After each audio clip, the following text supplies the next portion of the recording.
नमस्कार,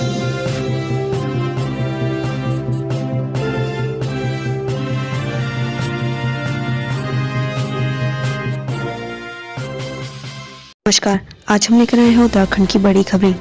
मौसम समाचार। प्रदेश में शीतलहर के बीच आज शुष्क रहेगा मौसम। प्रदेश के ऊंचाई वाले पहाड़ी इलाकों में हुई बर्फबारी के चलते आज भी प्रदेश में शीतलहर का प्रकोप जारी रहेगा। मौसम विज्ञान केंद्र देहरादून के पूर्वानुमान के तहत आज प्रदेश के पहाड़ी और मैदानी जनपदों में आंशिक रूप से बादल छाए रहने के साथ ही मौसम शुष्क बना रहेगा। वहीं राजधानी देहरादून में भी शीतलहर के बीच आज आंशिक रूप से बादल छाए रहेंगे, साथ ही दिन के वक्त धूप खिली रहेगी और मौसम शुष्क बना रहेगा। वहीं आज प्रदेश का अधिकतम तापमान 25 डिग्री सेल्सियस और न्यूनतम 8 डिग्री सेल्सियस रहने के आसार हैं। अब बात करते हैं डीजल पेट्रोल के दामों की। उत्तराखंड में पेट्रोल डीजल हुआ महंगा, ये है आज के दाम। प्रदेश में पेट्रोल और डीजल के दामों में रोजाना उतार चढ़ाव देखने को मिल रहा है। राजधानी देहरादून में पेट्रोल की कीमतों में 34 पैसे और डीजल की कीमतों में 36 पैसे की बढ़त देखने को मिली है। बढ़त के बाद पेट्रोल 86 रुपए 81 पैसे प्रति लीटर और डीजल 78 रुपए प्रति लीटर के भाव से बिक रहा है। उधर हल्द्वानी में पेट्रोल के दामों में 21 पैसे और डीजल के दामों में 34 पैसे की बढ़त दर्ज की गई है। वहीं हरिद्वार में भी पेट्रोल की कीमतों में 20 पैसे और डीजल की कीमतों में 21 पैसे की बढ़त देखी गई है। जोशीमठ आपदा रेस्क्यू का पांचवें दिन में जिंदगी बचाने की जंग जारी, अभी तक बरामद हुए 34 शव।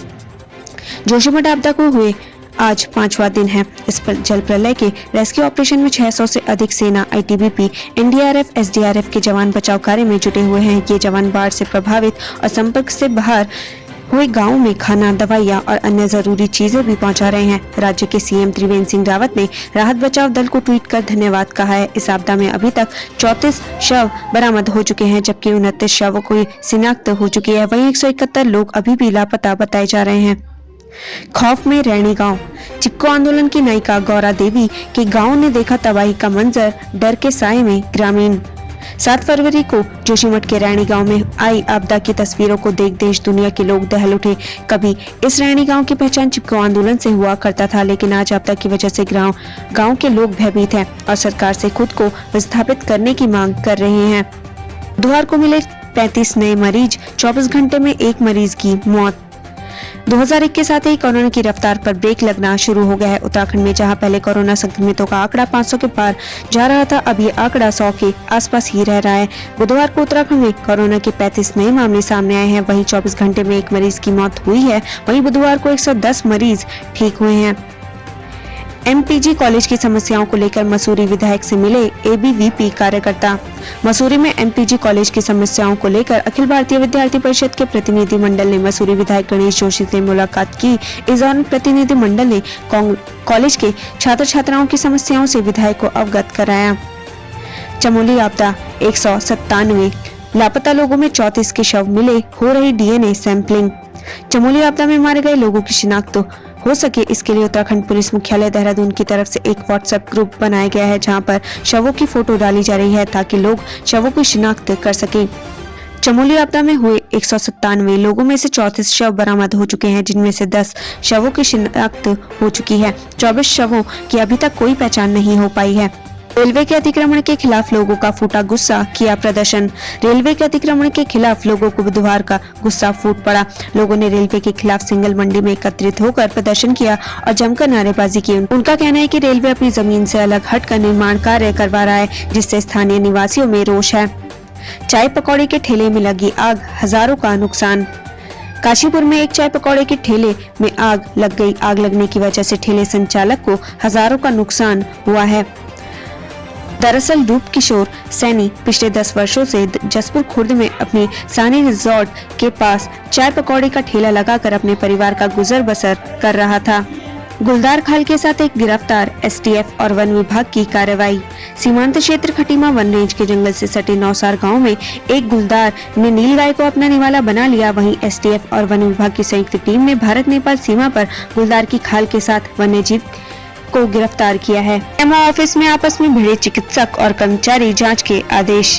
सीएमओ ऑफिस पौड़ी में चिकित्सक और कर्मचारी आपस में भिड़ गए। दोनों के बीच जमकर हाथापाई हुई। चिकित्सक ने सीएमओ और पुलिस से मारपीट की शिकायत की है, जिसके बाद सीएमओ ने मामले की जांच के आदेश दिए हैं। आग बुझाने गए 2 वन कर्मियों की पहाड़ी से गिरने से मौत। पौड़ी जनपद में पोखड़ा रेंज में आग बुझाने गए 2 वन कर्मियों की चट्टान से गिरने से मौत हो गई है। वन विभाग के उच्च अधिकारियों ने मृतकों के परिजनों को सूचना दे दी है। मौनी अमावस्या आज, जानिए ग्रहों में बन रहे महासंयोग। शास्त्रों में मौनी अमावस्या को लेकर विशेष महत्व बताया गया है। माघ महीने में पड़ने वाली अमावस्या को मौनी अमावस्या या माघ अमावस्या के नाम से भी जानते हैं। इस साल मौनी अमावस्या 11 फरवरी यानी आज पड़ रही है।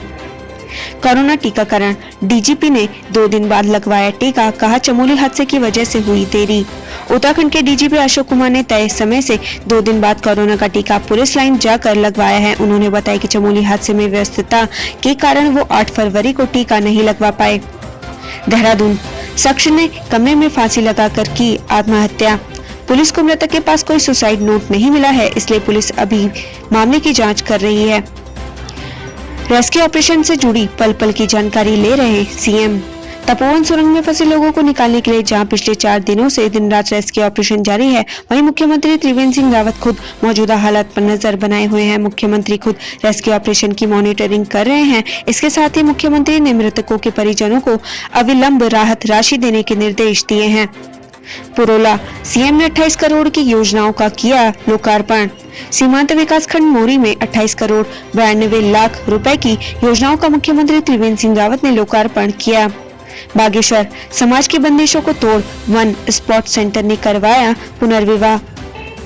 पुरुष समाज द्वारा पुनर्विवाह की परंपरा पहले से चली आ रही है, लेकिन रूढ़िवादी समाज में महिलाओं का पुनर्विवाह में कई तरह की अड़चनें आती हैं, जिससे विधवा परित्यक्ता महिला अपने जीवन को अकेले पूरी जिंदगी गुजारने के लिए मजबूर हो जाती है। इसी को ध्यान में रखते हुए बागेश्वर की वन स्पॉट सेंटर इन महिलाओं के लिए नई जिंदगी का संकल्प लिया है। संस्था रूढ़िवादी परंपराओं को तोड़ते हुए बागेश्वर जिले में पहला पुनर्विवाह कराया गया, जिसके तहत एक परित्यक्ता महिला और विधुर व्यक्ति की पुनर्विवाह कराकर मिसाल कायम किया है। वन स्पॉट सेंटर की प्रबंधक षष्ठी कांडपाल ने बताया कि संस्था द्वारा महिला सशक्तिकरण के तहत पिछले 2 सालों में सामाजिक दायित्व का निर्वहन किया जा रहा है। जनपद की कांडा तहसील के रहने वाली बीना और ईश्वर ने कुछ समय पहले वन स्पॉट सेंटर से संपर्क किया, जिसके बाद दोनों का पुनर्विवाह कराया गया।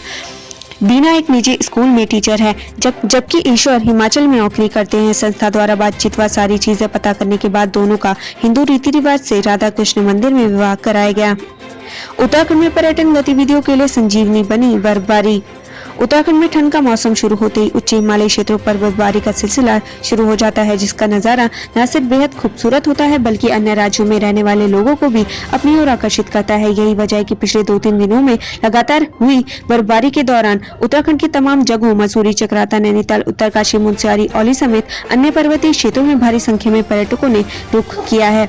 हालांकि उत्तराखंड में पर्यटकों के आने से न सिर्फ पर्यटन गतिविधियों ने रफ्तार पकड़ी, बल्कि कोरोना काल के दौरान काफी नुकसान झेल चुके व्यापारियों के चेहरे भी खिले उठे।